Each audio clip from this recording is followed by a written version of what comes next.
Oke,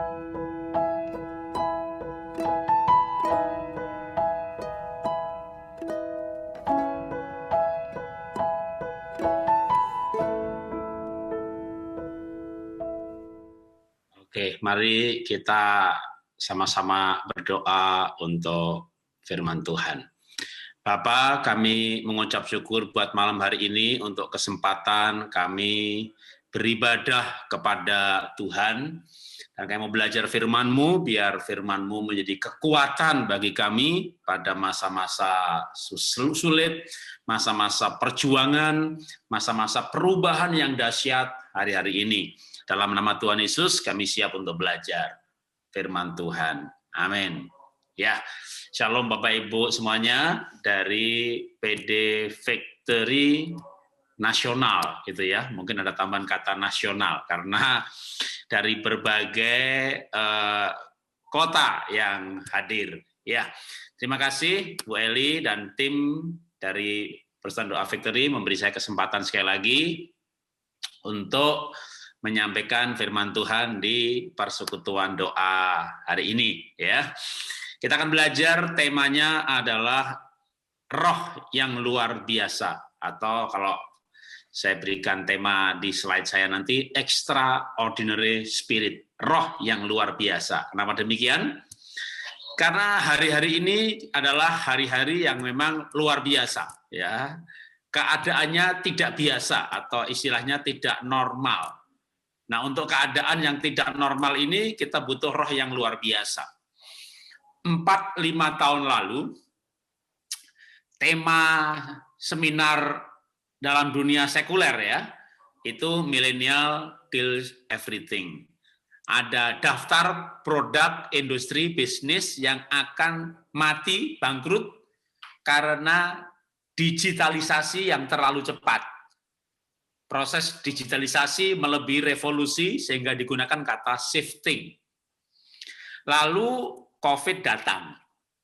COVID datang ini mempercepat proses digitalisasi sehingga siap tidak siap semuanya harus digitalisasi. Sekolah online, belanja online, ibadah online, semuanya harus digitalisasi sehingga yang tidak digitalisasi tutup. Ya, bahkan gereja pun juga bisa tutup. Jemaatnya 2.000, 3.000, begitu bikin YouTube online, loh kok yang ngelihat cuma 500, wah hanya 1/5, wah itu bahaya. Ya, yang lain lihat kemana gitu ya. Dibikin ibadah offline, cuma 200, waduh, padahal biasanya 2.000, jadi memang banyak hal yang hari-hari ini akan berubah luar biasa. Nah, melihat keadaan seperti ini dan kita tidak tahu kapan akan berhenti. Ya, Pak, kan sekarang sudah mulai vaksin. Ada yang mencoba menghitung. Sederhana. Ya, kalau disederhanakan, jumlah penduduk muka bumi dibagi vaksin yang ada, dihitung semua pabrik vaksin dengan segala kapasitasnya dan kemungkinan percepatan penambahan produksinya. Maka penduduk bumi ini akan selesai divaksin dalam waktu 7,4 tahun.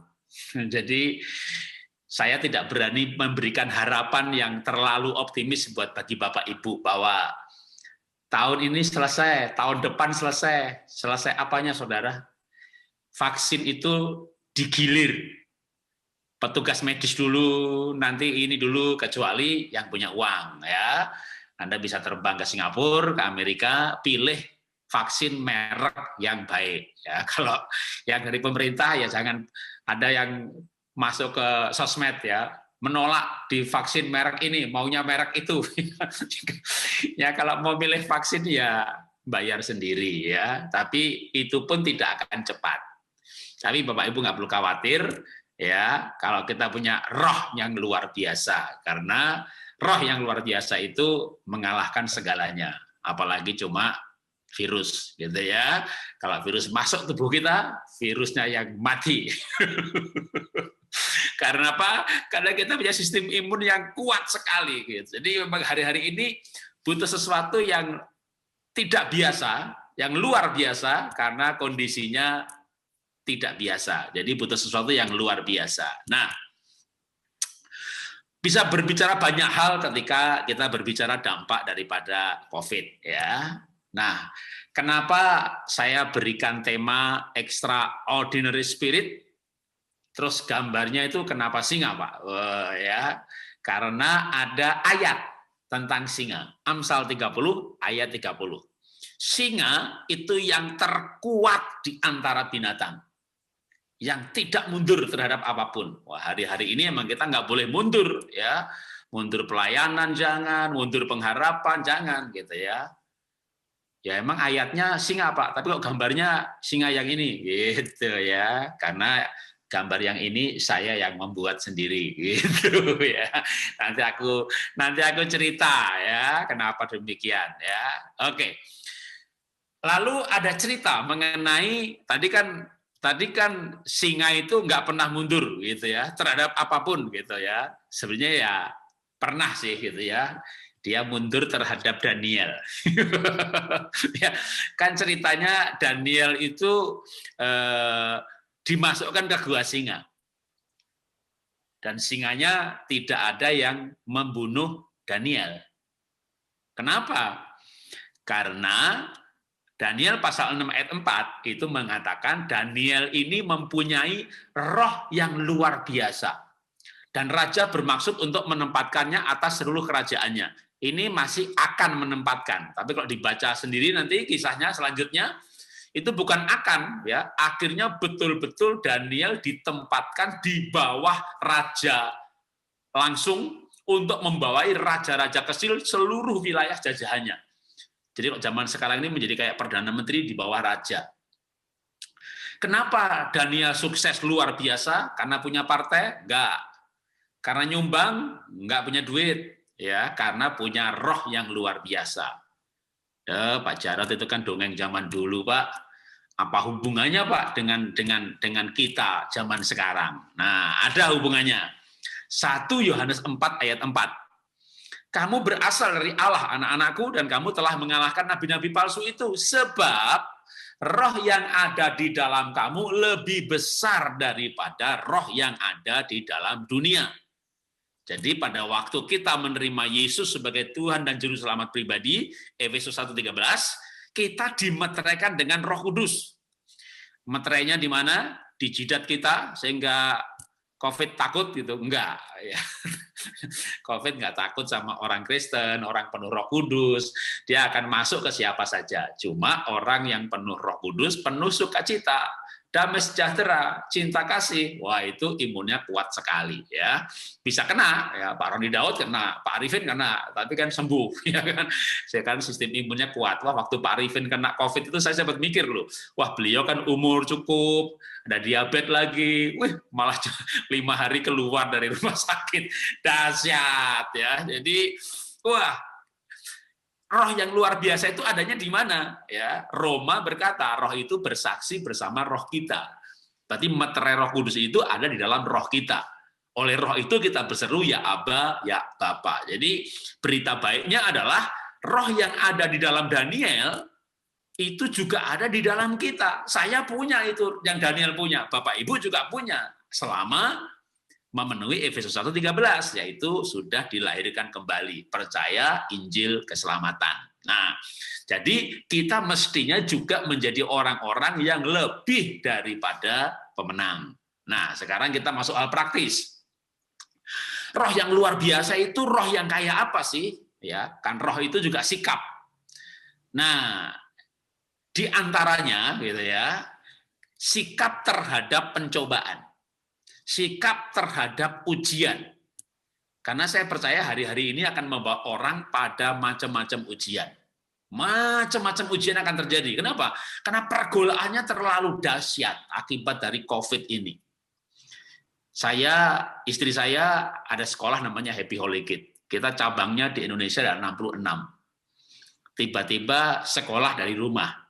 Ya kalau SMP, SMA, sekolah dari rumah tetap sekolah dong, ya kan? Nah kalau TK bermain, Yang TKB diluluskan, yang playgroup nggak masuk, itu wah nggak ada murid baru. Waduh, ini kelimpungan juga, saudara. Ini kita ini, ya, tapi wajah begini nih nggak kelihatan ya kalau lagi empot-empotan ya.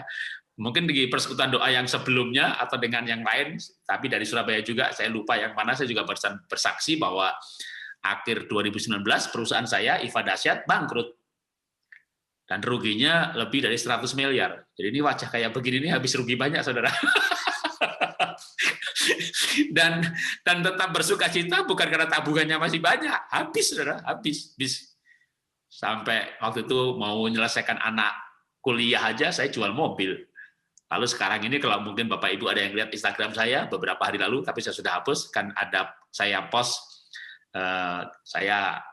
kongsi saya jual gedung kantor kami. Jadi kantor kami ya mau dijual gedungnya, gitu ya, udah tutup dan butuh dana. Jadi saya yakin banyak orang akan mengalami hal-hal seperti ini. Saya berharap sih tidak ya. Saya berharap Bapak Ibu tidak mengalami. Tapi hari-hari ini betul-betul akan banyak orang mengalami ujian. Karena itu solusinya adalah punya roh seperti Daniel. Punya, sudah. Nah, mungkin tidak aktif istilahnya ya, karena belum ngeh roh yang kayak apa. Nah, roh yang luar biasa kita mulai dengan, tadi Daniel itu contohnya ya. Yakobus berkata begini, saudara-saudaraku anggaplah sebagai suatu kebahagiaan apabila kamu jatuh ke dalam berbagai-bagai pencobaan. Loh, Pak Jarod nih gimana sih? Alkitab nih gimana sih? Wong jatuh dalam percobaan kok kebahagiaan? Itulah makanya luar biasa. Kalau jatuh dalam pencobaan, susah, sedih, stres, itu biasa ya. Ini kan luar biasa. Jadi kita harus bisa bahagia di dalam pencobaan. Kenapa? Karena pencobaan itu adalah ujian. Jadi iblis mencobai, tapi Tuhan bisa membuat pencobaan itu menjadi ujian. Dan ujian akan menghasilkan ketekunan, ketekunan akan menghasilkan buah, dan itu akan membawa kita pada kesempurnaan. Nah, ujian kayak apa sih? Sekali lagi, hari-hari ini akan banyak orang kehilangan. Saya mohon maaf atau mengatakan simpati untuk Bapak Ibu yang mungkin diizinkan Tuhan mengalami kehilangan. Tapi hari-hari ini akan banyak orang betul-betul mengalami kehilangan, ya. Ada kehilangan pekerjaan, kalau seperti saya ya kehilangan usaha, usahanya bangkrut, orang lain mungkin kehilangan kesehatan, bahkan mohon maaf ya, ikut simpati jika ada yang diizinkan sampai mengalami kehilangan orang yang dicintai, ya. Bahkan kadang ada yang sampai lebih daripada satu dalam satu keluarga. Jadi hari-hari ini kita banyak mengalami, akan ada banyak orang, ya. Karena itu kita perlu sikap yang tepat menghadapi kehilangan. Dan bagaimana seorang pemenang menghadapi kehilangan. Nah, saya akan berikan contoh ya, atau kesaksian, ya. Mungkin pernah dengar ulang, singkat saja. Saya persingkat ceritanya, ya, menghadapi kehilangan. Memang bukan cerita lama, bukan cerita baru ya, cerita lama. 2019 saya istri anak pergi ke Denpasar melayani di sana sekeluarga. Nah, bangunan kami kebakaran. Karena kami di luar kota, ya ludes-des dan tidak diasuransi. Jadi saya ini orang miskin yang merantau ke Jakarta. Sampai-sampai tahun 90 itu saya tinggalnya di rumah kontrakan yang cuma 450.000. Itu di pinggir kuburan Kuningan, Jakarta. Jadi saya orang miskin, ke Jakarta cuma bawa koper, nggak bawa apa-apa, ya motor aja, motor istri saya. Jadi saya tidak punya, karena saya orang miskin, nabung, beli rumah, nabung, beli mobil, nabung, beli ini, beli itu. Lalu semuanya dijual, beli rumah agak besar, nabung lagi, renovasi, lalu tahun depan kebakaran. Jadi itu yang terbakar itu nyarinya 13 tahun. Dan ludes-des dalam 2-3 jam. Dan tidak diasuransi. Jadi ya nggak punya yang lain. Uang tabungannya kemarin dipakai untuk renovasi, lah kebakarannya itu malah setelah renovasi. Ya sudah, habis-bis. Waduh, itu, waduh gimana ini gitu ya. Nah, lalu apa yang kami lakukan pada waktu itu? Tentu ya sedih, ya. Tapi sedih itu nggak sampai 2-3 hari. Besoknya kami udah bangkit karena saya melihat bahwa kalau Tuhan izinkan itu pasti ada kebaikan dan ada pelajaran. Pelajaran apa yang saya dapatkan waktu itu mengenai kekekalan. Kita tahu kekekalan, tapi kadang sampai mengalami itu kita nggak sadar. Dan kehilangan itu menyadarkan bahwa tidak kekal. Suami dipanggil Tuhan, suami nggak kekal. Rumah kebakar, rumah nggak kekal. Jadi apa yang hilang itu kita jadi sadar, nggak kekal, gitu ya. Tapi kalau suami, istri, anak meninggal, memang yang tidak kekal kan cuma tubuhnya ya. Kalau dia lahir baru, rohnya kembali ke surga, nanti kita ketemu lagi. Nah, sering waktu teman kita dipanggil Tuhan, gitu kayak di tempat kematian itu kita makin sadar kekekalan bahwa kita ini kayak orang yang nunggu giliran aja gitu ya. Maka setiap hari kita hidup itu anugerah dan kesempatan. Nah, pada waktu kami kebakaran itu akhirnya kami ibadah keluarga dan malam itu saya berkata kepada Tuhan, Tuhan, hari ini saya sadar sesadar-sadarnya bahwa harta tidak kekal. Karena itu Tuhan, saya berjanji di hadapan Tuhan, untuk hidup selanjutnya, saya mau mencari yang kekal, yang tidak bisa terbakar.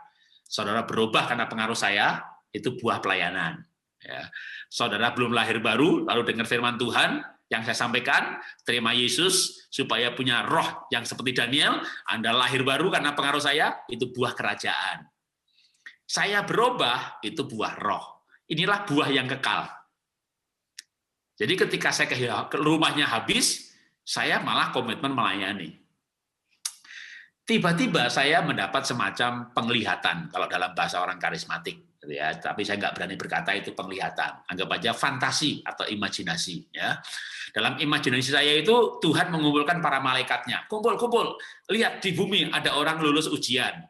Rumah kebakaran malah komitmen melayani, ya. Jadi lulus ujian, ya kan, naik kelas. Ya. Tiba-tiba saya dapat bayangan yang lain lagi, gitu ya.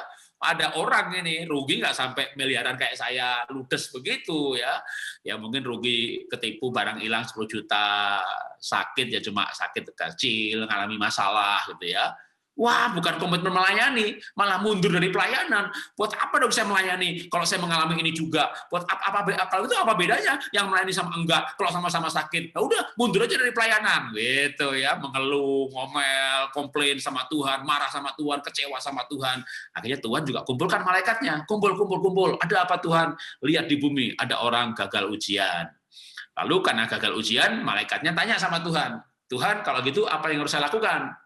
Tuhan bilang sama malaikat, segera atur ujian susulan, gitu ya. Untuk orang yang gagal tadi kan harus ujian lagi. Jadi saudara jangan gagal ujian ya. Setiap kejadian itu bisa ujian. Nah, jawaban ujian yang benar itulah respon kita.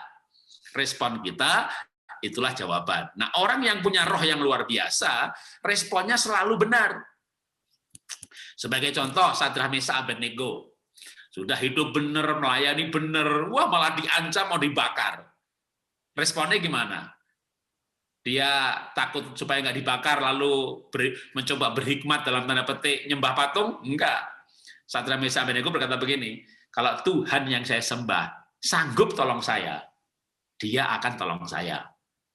Tapi kalau tidak, maka dia berkata kalau dia nggak tolong, sanggup tapi nggak nolong gitu. Saya juga tetap nggak sembah patung tuanku. Marah rajanya. Wah, dapurnya dibikin panas sekian kali lipat. Sampai yang melempar pun kebakar mati. Sadrah, Abednego lemparkan ke dalam api. Yang dilempar 3 orang. Tapi semua orang kaget kenapa di dapur api ada 4 orang. Itu sikap yang luar biasa. Responnya benar.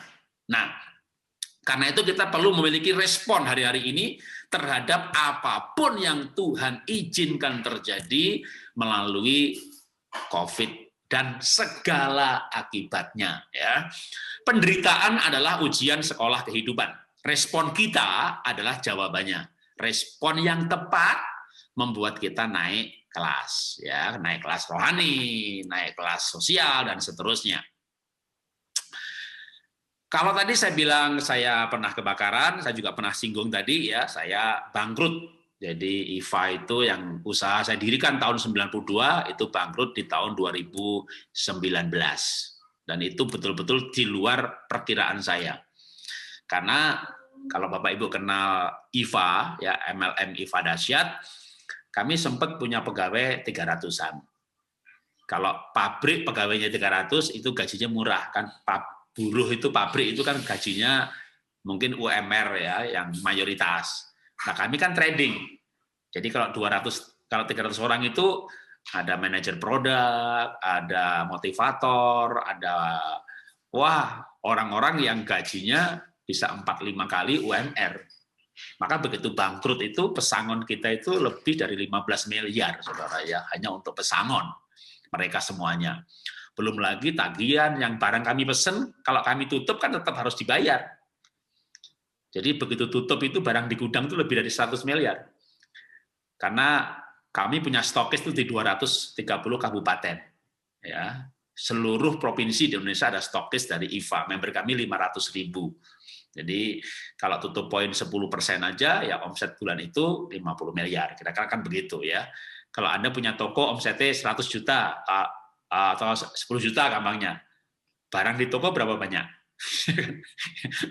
Kalau omsetnya 10 juta kan barang di toko, di gudang kan barang di toko itu kan jumlahnya berapa kan, bisa 5-6 kali lipat bahkan 10 kali lipat. Jadi Anda bisa melihat waktu kami tutup itu, dan makanya gudang kami itu halamannya itu 4 hektar, yang diatapi itu 2 hektar, jadi luas bangunannya aja 2 hektar, gudangnya besar sekali. Anda jalan kali bolak-balik gitu nggak tahu berapa kilo. Ada 100 orang bekerja di gudang. Jadi kami MLM yang cukup besar ya, makanya nggak kebayang kalau bangkrut. Stokisnya di mana-mana, produknya batik ada, baju ada, kosmetik ada, cookware ada. Kalau sepatu nggak laku kan baju laku, baju nggak laku, cookware laku. Jadi dulu saya pikir saya akan pensiun di Swiss atau di New Zealand gitu ya. Perusahaannya go public, wah tiba-tiba digitalisasi datang, COVID datang, blek, udah 14 tutup. Sesuatu yang di luar dugaan. Emang namanya ujian itu ya nggak diduga, Saudara. Dan tutup, sehingga akhirnya pensiun tanpa punya deposito, pensiun tanpa punya asuransi. Saya bahkan tubuh saya ini, saya asuransi kesehatan aja enggak. Dulu mikir ngapain asuransi gitu kan. Sakit jadi obati, uang duit ada. Tiba-tiba enggak ada. Tiba-tiba enggak ada. Waduh, ini kalau orang lain sampai ada, saya waktu melayani full gospel itu, Pak, saya itu rugi 1-2 miliar, saya pikir stres banget. Bapak 100 lebih kok. Wajahnya kayak nggak berubah, ya berubah sih waktu wajahnya berubah kan nggak difoto. Jadi ya sempat sedih lah Saudara ya, tapi bangkitnya cepat sekali ya. Kenapa? Karena memiliki, nah ini tadi ya apa saya akan sampaikan ya. Yang pasti kita harus hari-hari ini belajar untuk mencukupkan dengan segala keadaan ya. Karena kalau kita mencukupkan, maka firman Tuhan berkata, Tuhan tidak meninggalkan. Ibrani. Ya. Kalau kita tidak mencukupkan, berarti Tuhan akan meninggalkan. Jadi kita harus belajar sederhana. Kenapa? Karena hidup ini murah, yang mahal yang gengsinya.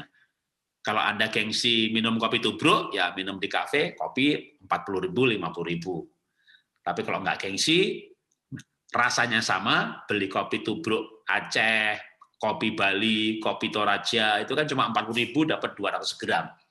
Itu bisa untuk 10 gelas udah cukup kental, lebih kental daripada long black atau americano gitu ya kan.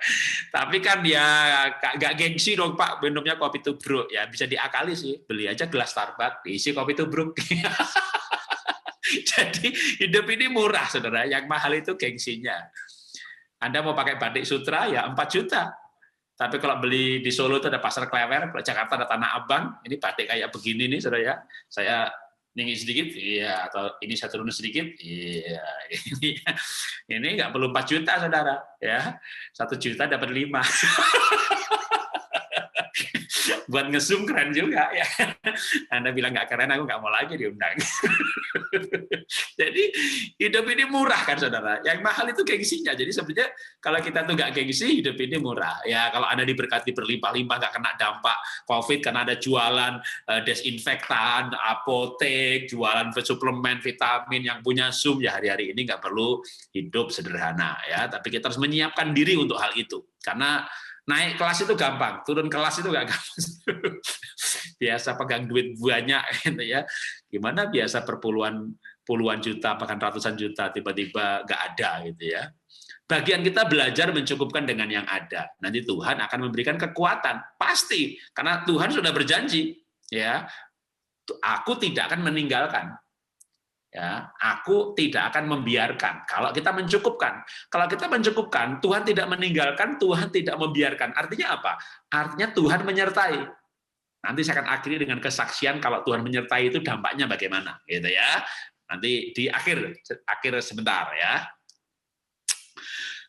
Roh yang luar biasa itu apalagi sih, gitu ya? Kita belajar dari Paulus, 2 Timotius 4 ayat 7. Paulus berkata, aku telah mengakhiri pertandingan yang baik, aku telah mencapai garis akhir, dan aku telah memelihara iman. Jadi Paulus itu juga orang yang luar biasa, rohnya luar biasa, dihajar, dicambuk, dipenjara, digebuki, difitnah, dia tidak mundur dari pelayanan.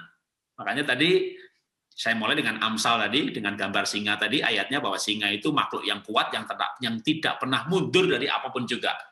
Ya kalau contoh manusia siapa itu yang nggak pernah mundur itu? Paulus. Ya, kapal karam, difitnah, dicambuk, dimasukin penjara, dipasung, digebuki, maju terus pelayanan. Waduh, kenapa?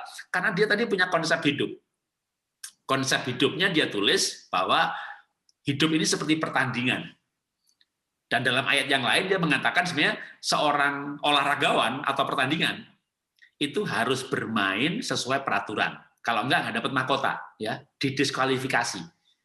Jadi dalam hidup ini sebenarnya bukan hasil, tapi yang penting itu proses. Bukan jemaatnya berapa, tapi cara cari jemaatnya bagaimana. Bukan kaya, tapi cari kekayaannya bagaimana. Benar enggak, jujur enggak. Jadi hidup ini mengikuti peraturan hidup, pertandingan hidup, itu aturannya ya firman Tuhan. Jadi yang penting itu prosesnya. Karena kalau menang pertandingan tapi nggak ikuti peraturan, firman Tuhan berkata nggak dapat mahkota. Jadi yang penting bukan menangnya, tapi proses bagaimana menang. Nah ini sebuah filosofi yang luar biasa, roh yang luar biasa, sehingga Paulus itu menjalani hidupnya itu dengan benar, dan kalau karena kebenaran dianiaya, dia hadapi aniaya. Dan kalau karena kebenaran itu harus berdebat dengan Petrus, dia berdebat. Jadi dia orang yang hidup sesuai firman Tuhan. Wah ini hari-hari ini kalau kita punya sikap seperti ini, saya yakin kita akan sanggup menghadapi apapun juga. Yaitu roh yang luar biasa. Roh yang luar biasa masih dari Paulus gitu ya. Intinya aja di Filipi 1 yang ayatnya 22. Kalau aku harus hidup, berarti aku harus berbuah. Artinya Paulus punya tujuan hidup. Seperti tadi Tuhan izinkan saya kebakaran, ludes habis gitu ya. Bleng itu ya. Wah, nyarinya 13 tahun, hilang dalam 3 jam. Tapi dari situ saya mengerti tujuan hidup saya paling utama adalah berbuah, melayani.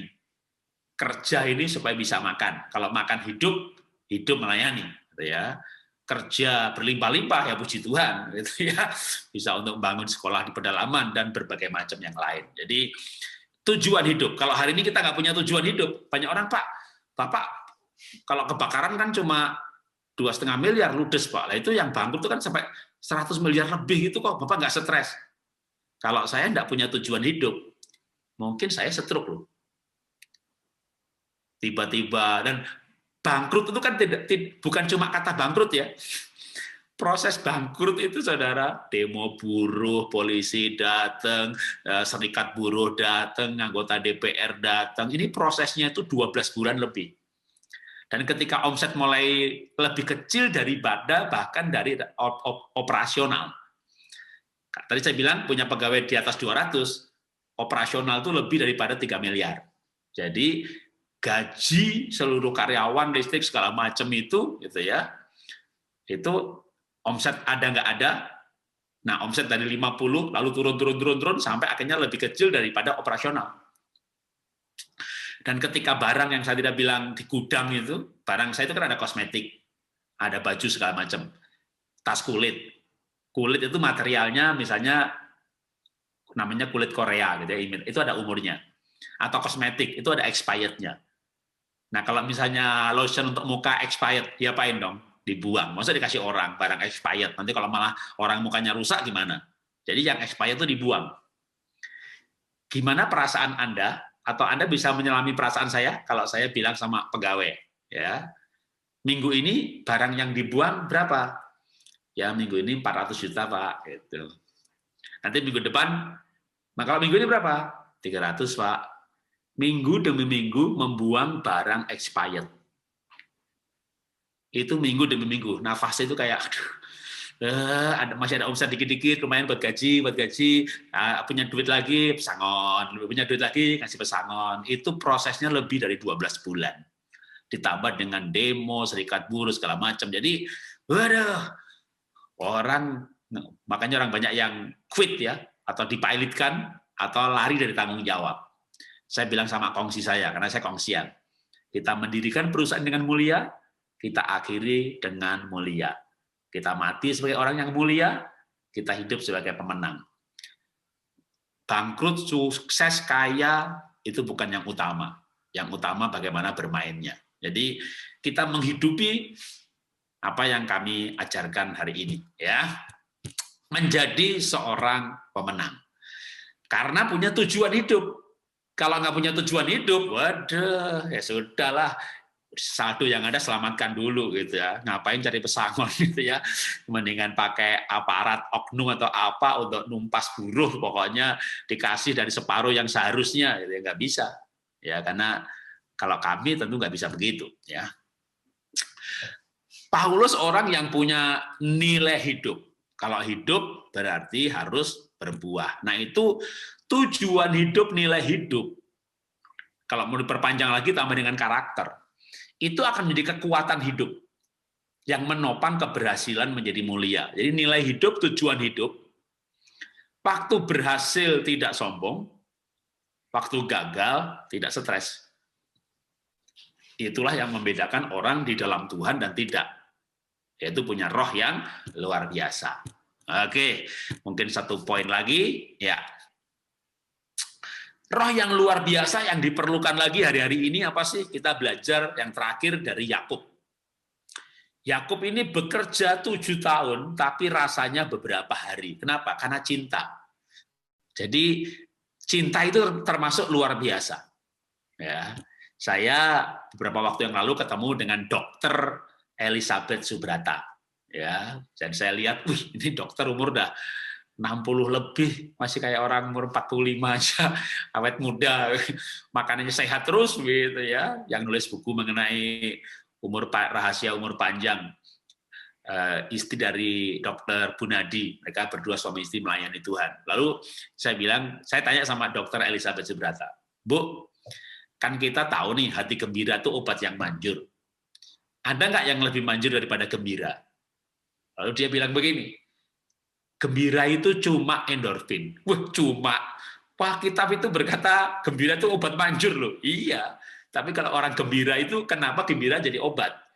Karena waktu orang gembira, tubuh kita produksi namanya endorfin. Endorfin ini menaikkan sistem imun.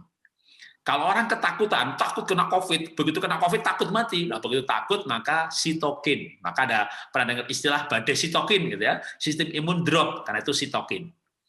Kecewa kepahitan itu epinefrin.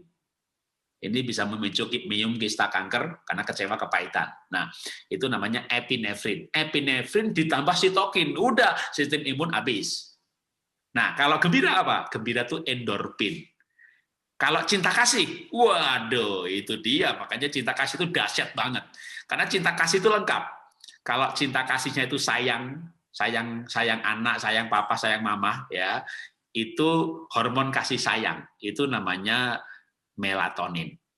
Kalau hormon cinta kasih suami istri, ada unsur seksnya, itu oksitosin. Saat terangsang, dopamin. Bercinta lalu selesai, lalu rasa tenang, damai sejahtera, serotonin. Jadi cinta kasih itu ada melatonin, serotonin, oksitosin, dopamin. Waduh, ini dikatakan sama Dokter Elizabeth Subrata, ini dampaknya terhadap sistem imun itu 4-5 kali lipat, berlipat-lipat daripada endorfin. Jadi dia bilang, wah cuma gembira itu cuma endorfin. Gembira aja udah dahsyat, gimana cinta kasih gitu ya. Makanya, waduh, hari ini kalau kita mau kuat dalam hidup ini mesti punya cinta kasih. Coba itu Ibu Mother Teresa itu ya, belusukan di tempat-tempat kumuh itu di India di mana-mana ya nggak ketularan sakit. Ya kan? Karena punya belas kasihan yang luar biasa. Seperti Paulus bahkan sakit pun sembuh, dikebuki, dihajar, dikira mati, nggak mati-mati. Itu kalau di Alkitab ya Paulus gitu ya. Nah, jadi hari-hari ini kita perlu cinta. Seperti Yakub dia bekerja dengan cinta sehingga 7 hari, sehingga 7 tahun rasanya beberapa hari. Karena itu kita perlu bekerja dengan cinta. Oke, nah sekarang saya kasih kesaksian terakhir sebagai penutup. Tadi kan saya bilang saya bangkrut gitu ya. Terus ngapain gitu ya? Saya sempat jadi agen asuransi ya, ujian lulus dapat kartu ya, bisa nih. Ya, jadi pegawai asuransi gitu ya. Nggak berhasil. Kalau gitu jual properti aja gitu ya. Ya nggak berhasil juga. Wah, kalau dulu sebelum bangkrut begitu merantau ke Jakarta, sempat macam-macam. Pernah jual beli mobil bekas, sempat semuanya dijalani. Lalu singkat cerita usaha baju terus bangkrut gitu ya, ngapain? Lalu saya ingat bahwa waktu kecil itu SMA itu saya pernah melukis. Sampai kuliah juga pernah. Kenapa? Karena nggak punya duit. Lulus kuliah kerja, dapat duit. Ya nggak ngelukis lagi, usahanya maju, duitnya banyak, tiba-tiba bangkrut, mau ngapain lagi? Lalu pasti di rumah lagi ya, kalau nggak di rumah kan bisa kemana-mana kerja apa gitu ya. Singkat cerita iseng-iseng ya, saya itu nyoba melukis gitu ya. Lah ternyata kok diberkati Tuhan. Jadi begitu saya melukis, ini semua lukisan yang saya tampilkan ini dibuat hanya pada masa pandemi ini gitu ya. Jadi boleh dikatakan tuh tiap minggu itu satu lukisan paling tidak. Begitu lukisan selesai, saya post di Instagram, laku. Selesai, saya post lagi, laku. Ngelukis lagi, selesai, laku lagi gitu ya. Ini nggak ada habis-habisnya nih gambarnya nih, banyak banget selama masa pandemi dari bulan Mei sampai sekarang ini tiap minggu bertambah satu saudara ya. Jadi memang banyak bener ya. Nah, yang saya mau saksikan tuh begini. Kalau hari ini tuh jualan obat ya, desinfektan, sabun atau multivitamin laris gitu ya udah wajar dong ya. Waktu saya mau jual lukisan dan ngelukis gitu sempat mikir kebutuhan pokok aja jualnya susah, gimana nih kebutuhan seperti ini gitu. Tapi tadi ingat yang tadi saya bilang kitab Ibrani. Kalau kita mencukupkan dengan yang ada, kita hidup sederhana, aku akan menyertai. Kalau kita nggak mencukupkan, Tuhan meninggalkan. Tapi kalau kita hidup sederhana dan mencukupkan yang ada, aku sekali-kali tidak meninggalkan dan tidak akan membiarkan. Jadi saya percaya, ya, atau saya mau bersaksi bahwa ini bukti penyertaan Tuhan. Jadi sebenarnya apa saja yang kita lakukan, yang penting Tuhan itu menyertai. Tanpa penyertaan Tuhan, mana bisa jualan lukisan pada zaman kayak sekarang begini. Ini tiap minggu bisa dapat satu. Sekarang kan jadi ada satu yang belum selesai. Belum selesai. Ada orang punya apartemen. Pak, saya punya apartemen tiap lantai, 4 lantai. Saya mau tiap lantai dipasang lukisannya Bapak. Waduh, ini paling nggak kerjaan sebulan depan udah ada ini gitu ya. Aduh, sampai saya pikir Tuhan, ini Tuhan benar-benar memelihara secara luar biasa. Bukan hanya memelihara, bahkan akhirnya lihat berkat seperti ini, saya bilang sama beberapa sekolah di pedalaman Mentawai. Tahun ini bangun 2 cabang. Ya ada juga sponsor yang membantu gitu, tapi kami berani bahkan bukan hanya untuk hidup gitu, tapi untuk membantu menambah gitu ya, untuk pelayanan. Jadi jangan khawatir selama Tuhan menyertai. Jadi yang paling penting itu Tuhan menyertai. Nah, saya percaya bahwa Tuhan itu mengizinkan semuanya untuk mendatangkan kebaikan. Nah, yang penting sekarang begini. Tuhan beri talenta. Ya, kalau saya tulis ini talentaku, mana talentamu. Saya yakin Bapak Ibu pasti punya talenta. Ya, syukur Bapak Ibu tidak terkena dampak COVID, usahanya justru termasuk yang dampak positif gitu ya. Karena saya punya temen nih. Ini dari Denpasar ya. Tiap bulan beli satu lukisan. Hampir tiap bulan lu beli lagi gitu. Pak, Bapak usahanya apa sih gitu ya? Apotek gitu. Wow, pantas ya, apotek mungkin nggak kena dampak atau kena dampak positif gitu ya. Omsetnya naik gitu. Jadi malah bisa beli beli lagi, bulan depan beli lagi, bulan depan beli lagi, sampai saya penasaran, ini orang kalau nggak kerja jual desinfektan, mungkin jual vitamin, atau wah bener punya apotek gitu ya, itu puji Tuhan. Tapi kalau Bapak Ibu misalnya terkena dampak negatif, nah punya talenta apa? Ya, talenta masak, bikin gado-gado, pokoknya harus mau kembangkan talenta. Apa saja bisa untuk hidup. Tapi kalau nggak punya masalah kehidupan, wah saya nggak ada masalah Pak, usaha saya malah diberkati. Oke, lakukanlah apa saja untuk Tuhan. Ya, jadi mau melakukan apa saja dengan talenta kita. Baik talenta itu untuk menghidupi keluarga atau talenta itu untuk Tuhan. Ya, mau nyanyi, mau gitar, mau bersaksi. Jadi kembangkanlah talenta. Karena Tuhan akan datang nanti dalam ilustrasi talenta, orang yang menyimpan talentanya, Tuhan bilang jahat. Jadi pada masa-masa pandemi seperti ini, ternyata kalau saya kemarin retret, beberapa pengusaha, jemaat, tapi banyak pengusahanya, offline, retret terbatas, tapi kelompok kecil.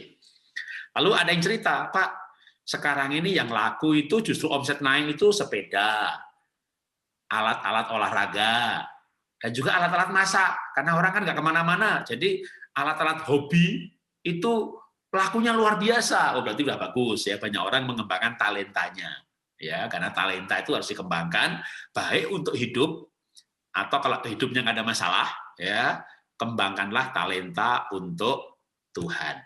Jadi supaya Tuhan izinkan pandemi ini membuat kita mengembangkan talenta kita, sampai nanti Kairos Tuhan datang, dan apa yang kita rintis selama masa pandemi ini mengalami pelipat gandaan, seperti yang dialami oleh Yakub. Dan sebagai penutup, saya baca ayat, ia membuat segala sesuatu indah pada waktunya, bahkan ia memberikan kekekalan dalam hati mereka. Tetapi manusia tidak dapat menyelami pekerjaan yang dilakukan Allah dari awal sampai akhir. Mungkin kita belum mengerti kenapa Tuhan izinkan COVID. Tapi suatu saat kita akan mengerti.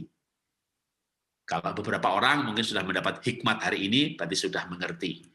Saya juga sempat, Tuhan, kenapa Tuhan izinkan bangkrut pada masa tua saya, gitu kan? Saya pengennya pensiun, lalu duitnya banyak, bisa melayani tanpa beban, gitu ya. Oh Tuhan mungkin ingin saya ini menjadi seorang pejuang, gitu. Pejuang itu nggak boleh pensiun. Jadi sudah tua pun tetap harus berjuang untuk hidup. Ya, tapi puji Tuhan, Tuhan itu membuat saya hidup melihat jalan-jalan Tuhan, ya, melihat pemeliharaan Tuhan, dan benar-benar tidak ada sempat sih khawatir, tapi begitu mulai berjalan bulan demi bulan, sekarang sudah setahun lebih, wah, setelah kebangkrutan itu pemeliharaan Tuhan itu sangat nyata. Karena itu saya mau meyakinkan Bapak Ibu semuanya, tetap percaya dengan Tuhan. Pemeliharaan Tuhan itu sangat nyata. Ketika bangsa Israel masuk di padang gurun selama 40 tahun, mereka menuju tempat kelimpahan susu dan madu. Tapi sebelum itu, mereka merasakan pemeliharaan Tuhan yang luar biasa. Saya ke Jakarta miskin, sempat diberkati luar biasa, punya usaha besar. Mendekati masa tua, udah mau 60 tahun ini, Tuhan bawa saya lagi padang gurun. Tapi merasakan penyertaan Tuhan yang luar biasa. Jadi saya bukan padang gurun sih, gitu ya. Saya nyebutnya sama istri, Taman Eden.